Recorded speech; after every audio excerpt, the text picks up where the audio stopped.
আসসালামু আলাইকুম viewers, welcome back to my channel. আশা করছি সকলেই ভালো আছেন। দেশ এবং দেশের বাইরে থেকে যারা আজকের এই রেসিপিটি দেখছেন সকলকে আমার আন্তরিক শুভেচ্ছা এবং ভালোবাসা রইল। শুভেচ্ছা জানাচ্ছি আজকের রেসিপিতে। আজকে আমি তৈরি করে দেখাবো পটেটোস মাসালা কেক। পটেটোস মাসালা কেকের রেসিপিটি দেখতে যতটা সুন্দর, খেতেও কিন্তু অসম্ভব মজার। একদম নতুন পদ্ধতিতে, নতুন নিয়মে এই কেকের রেসিপিটি আশা করছি আপনাদের কাছে অনেক অনেক ভালো লাগবে।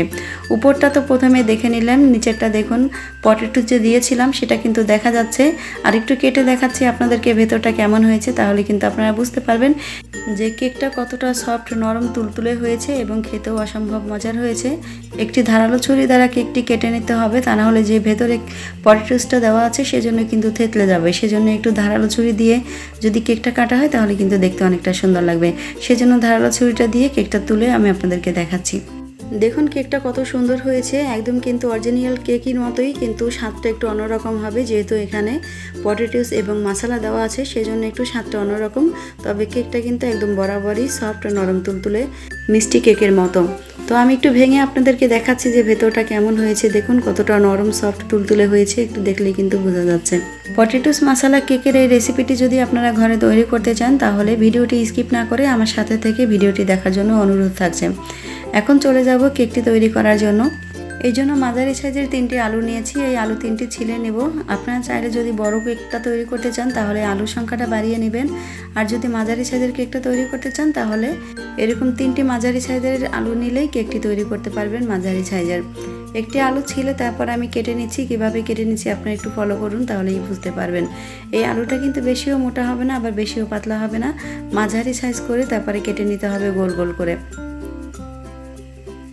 একটি আলু কেটে নিয়েছি, দেখুন পুরুত্বটা দেখুন কিভাবে।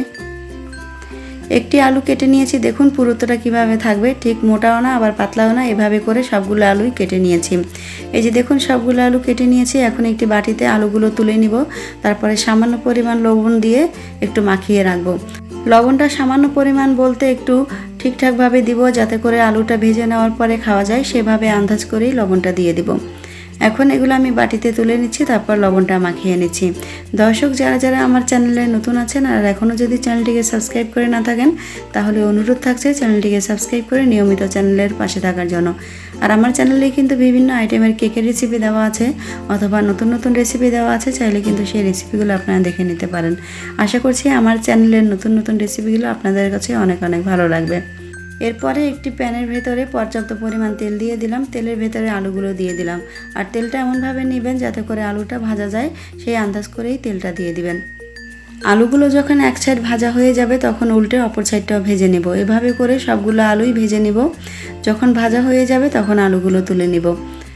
আলুগুলো ভাজতে কিন্তু বেশি একটা সময় লাগে না, অল্প জালে অল্প সময়ে আলুগুলো ভেজে নেওয়া যায়। দেখুন আলুগুলো কিন্তু ভাজা হয়ে গেছে, এগুলো সাইডে রেখে দিচ্ছি।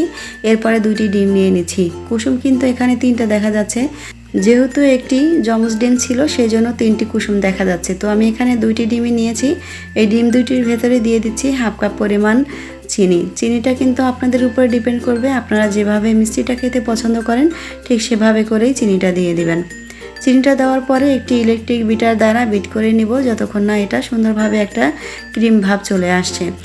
তো আমি একটু স্পিড কম রেখে তারপরে বিট করে নিব। যখন একটু হালকা সাদাসে হয়ে যাবে তখন ফুল স্পিড দিয়ে বিট করে নিব। এতে করে কিন্তু তাড়াতাড়ি করেই ডিম আর চিনিটা বিট করা হয়ে যাবে। দেখুন স্পিডটা কিন্তু বাড়িয়ে দিয়েছি, আর স্পিডটা বাড়িয়ে দেওয়ার পরে কিন্তু সাদাসে ভাবটা চলে আসছে। তো এভাবে করে প্রায় 2 থেকে 3 মিনিট বিট করলেই কিন্তু সুন্দরভাবে একটা ক্রিমের ভাব চলে আসবে। দেখুন বিট করা হয়ে গেছে, আর দেখতে কিন্তু খুব সুন্দর লাগছে, একদমই কিন্তু সাদা হয়ে গেছে। ডিম চিনিগুলো বিট করা হয়ে গেলে আমি স্প্যাচুলার দিয়ে একটু নামিয়ে নিচ্ছি। দেখুন ক্রিমের মতো কিন্তু একদম দেখা যাচ্ছে। তো এর ভেতরে এখন হাফ কাপ পরিমাণ ময়দা দিয়ে দিব। এই হাফ কাপ পরিমাণ ময়দা কিন্তু পুরোটা একসাথে দিব না, অর্ধেক অর্ধেক দিয়ে তারপরে মিশিয়ে নেব। আর এই কাজটা কিন্তু একটু আলতো হাতে করে নিতে হবে, বেশি কিন্তু প্রেসার দিয়ে করা যাবে না, তাহলে কিন্তু আবার ফোমি যে ভাবটা আছে সেটা কিন্তু চলে যাবে, আর সেটা চলে গেলে কেকটা কিন্তু ভালো হবে না, সফট হবে না, নরম তুলতুলেও হবে না। ময়দাগুলো খুব ভালোভাবে মেশানো হয়ে গেলে দিয়ে দিচ্ছি 3 টেবিল চামচ পরিমাণ রান্নার রেগুলার তেল, এবং দিয়ে দিব হাফ চা চামচ ভ্যানিলা এসেন্স, আর দিয়ে দিচ্ছি 1 প্যাকেট মশলা। এই মশলাটা কিন্তু আমরা কম বেশি সকলেই চিনি, যারা অরিজিনালি গৃহিণী আছে তারা কিন্তু বেশিরভাগই এই মশলাটা চিনি। তো এই মশলাটা দিলে কিন্তু অনেকটাই স্বাদ হয় যে কোনো রেসিপিতেই, তা আপনারা সকলেই জানেন। তো এই মশলাটাই আমি এখানে ইউজ করছি। মশলাটা ছিঁড়ে আমি এখানে দিয়ে দিলাম। এরপর এই সমস্ত উপকরণ আবারও খুব ভালোভাবে আলতো হাতে মিশিয়ে নেব। আজকের এই নতুন কেকের রেসিপিটি আপনাদের কাছে কেমন লাগবে আমি জানি না। যদি ভালো লাগে তাহলে এই মশলা কেকের জন্য কিন্তু অবশ্যই একটি লাইক দিয়ে যাবেন এবং রেসিপিটি শেয়ার করে আপনাদের ফ্রেন্ডসদের দেখার সুযোগ করে দিতে পারেন। কেকের ব্যাটারটি সম্পূর্ণ মিশিয়ে নেওয়ার পরে দেখুন ঘনত্বটা ঠিক এভাবেই থাকবে। এবার কেকের ব্যাটারটি সাইডে রেখে দিচ্ছি। এরপরে যে কেকের মলে কেকটি বেক করে নিব সেই মলটা নিয়ে নিচ্ছি। এই যে মলের ভেতরে আমি কাগজটা কেটে আগে থেকে তেল ব্রাশ করে রেখেছিলাম, এর ভেতরে আমি এখন 3 ভাগের 1 ভাগ ব্যাটার দিয়ে দিব। দর্শক, এই পটেটোস মশলা কেকের রেসিপিটি যে কতটা মজার হয় সেটা যদি আপনারা একবার তৈরি করেন তাহলে কিন্তু বুঝতে পারবেন। তবে আপনাদের কাছে একটা রিকোয়েস্ট থাকবে, অবশ্যই কিন্তু এই কেকটা একবার হলেও ঘরে তৈরি করে নেবেন। এরপরে যে আলুগুলো তেলে ভেজে রেখেছিলাম সেই আলুগুলো দিয়ে দিচ্ছি। আলুগুলো কিন্তু 3 ভাগের 1 ভাগ দিয়েছি আর ব্যাটারটা তারপরে দিয়ে দিচ্ছি। দেখুন ব্যাটারটা সবই পড়ে গেল। আমি এখানে দিতে চেয়েছিলাম মাত্র 3 ভাগের 2 ভাগ, তা আরও 3 ভাগ পড়ে গেছে। তো এখন এই 3 ভাগ পড়ে যাওয়াতে এর উপরে যতটুকু আলু আছে সবটুকু আলুই একবারে দিয়ে দেবো। এই আলুটা আরও 2টা লেয়ার দেওয়ার ছিল, কিন্তু কেকের ব্যাটারটি পড়ে গিয়েছে বিধায় 2টি লেয়ার দেওয়া হয়নি। তাই এখানে সম্পূর্ণ আলুটা দিয়ে দিচ্ছি। তারপর একটু ট্যাপ করে নিচ্ছি। ট্যাপ করার পরে আলুগুলো একটু নিচে চলে যাবে, ব্যাটারটা উপরে চলে আসবে। তারপর উপরে ব্যাটারটা একটু লেপটে দেবো, এতে করে 2টি লেয়ার ঠিকঠাক মতো হবে। এই যে ট্যাপ করে নিচ্ছি। ট্যাপ করার পরে হালকা একটু আলুটা প্রেসার দিয়ে তারপরে নিচে ডাবিয়ে নিলাম। এরপরে ব্যাটারটি উপরে একটু লাগিয়ে নিলাম। দেখুন, দেখলেই কিন্তু বোঝা যাচ্ছে। এই ব্যাটারটা লাগিয়ে নেওয়ার পরে 3টি কাঁচামরিচ আমি এভাবে চিড়ে রেখেছিলাম মাঝখান থেকে, 3টি না 4টি, সেই 4টি কাঁচামরিচ আমি এখানে দিয়ে দিলাম। এরপর একটি হাঁড়ি আগে থেকে চুলায় বসিয়ে রেখেছিলাম প্রিহিট করার জন্য। তারপরে একটি সাদা কাগজ হাঁড়ির নিচে বসিয়ে দিলাম। তারপরে একটি স্ট্যান্ড বসিয়ে দিয়েছি। এরপরে কেকের মলটা বসিয়ে দিলাম। তারপরে ঢাকনা দিয়ে ঢেকে রাখবো। আর ঢাকনার ছিদ্রটা কিন্তু অবশ্যই বন্ধ রাখতে হবে। এরপর বেক করতে থাকবো 25 মিনিটের জন্য। আমরা নর্মালি যেভাবে কেকটা তৈরি করি সেখানে কিন্তু 20 মিনিট থেকে 15 মিনিটের ভেতরেই কেকটা বেক করা হয়ে যায়। তো এখানে যেহেতু পটেটোস মশলা কেক সেজন্য একটু সময়টা বেশি লাগছে। 25 মিনিটের জন্য বেক করা হয়ে গেলেই দেখুন কালারটা কিন্তু অনেকটা চেঞ্জ হয়ে গেছে। এবার কেক থেকে ঢাকনাটা তুলে নিচ্ছি আর কালারটা কিন্তু অনেকটা সুন্দর আসছে। এখন কেকটা তুলে ঠান্ডা করে নিচ্ছি। এরপরে একটি ছুরি দ্বারা চারপাশ থেকে ছাড়িয়ে নিচ্ছি। একটু ধারালো ছুরি দ্বারা ছেড়ে নিলে কিন্তু অনেকটাই ভালো হয়। দেখুন খুব সুন্দরভাবে কিন্তু ছাড়িয়ে নেওয়া যাচ্ছে। কেকটা উপর সাইডটা কেমন হয়েছে সেটা তো আপনারা দেখে নিলেন। তবে কেকটা উল্টানোর পরে দ্বিতীয়বার উল্টাবো না, উপরটা সাইডটা যেহেতু দেখা হয়ে গেছে তাই অপর সাইডটাই আপনারা দেখে নেবেন। কেকটা চারপাশ থেকে ছাড়ানো হয়ে গেছে। এখন একটি প্লেট উপরে দিয়ে উল্টে নিচ্ছি। আর কেকের উপরে যে কাঁচামরিচটা দিয়েছিলাম সেটা কিন্তু কেকটা ফুলে যাওয়াতে নিচে চলে গেছে। তো সেটা যখন কেটে নিব তখনই কিন্তু দেখতে পাবেন।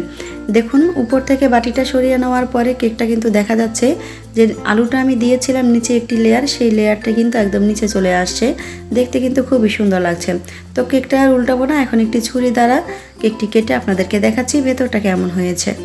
পটেটোস মশলা কেকের এই রেসিপিটি আপনারা বাসায় তৈরি করে দেখতে পারেন। ছোট থেকে বড়ই সকলেই খুবই পছন্দ করবে আর খুবই টেস্টি হয়, যেহেতু এখানে ম্যাগি মশলা দেওয়া আছে, তারপরে পটেটোস যেটা তেলে ফ্রাই করে দেওয়া আছে।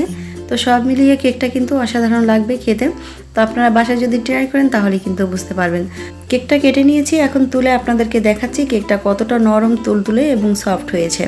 পটেটোস মশলা কেকের রেসিপিটি আপনাদের কাছে কেমন লেগেছে সেটা কিন্তু অবশ্যই কমেন্ট করে জানাবেন এবং রেসিপিটি ভালো লাগলে রেসিপিটির জন্য একটি লাইক করতে কিন্তু একদমই ভুলবেন না। এতক্ষণ যারা আমার সাথে থেকে রেসিপিটি দেখেছেন তাদেরকে আবারও ধন্যবাদ জানিয়ে বিদায় নেব। ফিরে আসবো আবারও কোনো নতুন রেসিপি নিয়ে। সেই পর্যন্ত সবাই ভালো থাকবেন, সুস্থ থাকবেন, আমার ফ্যামিলির জন্য দোয়া করবেন। আল্লাহ হাফেজ।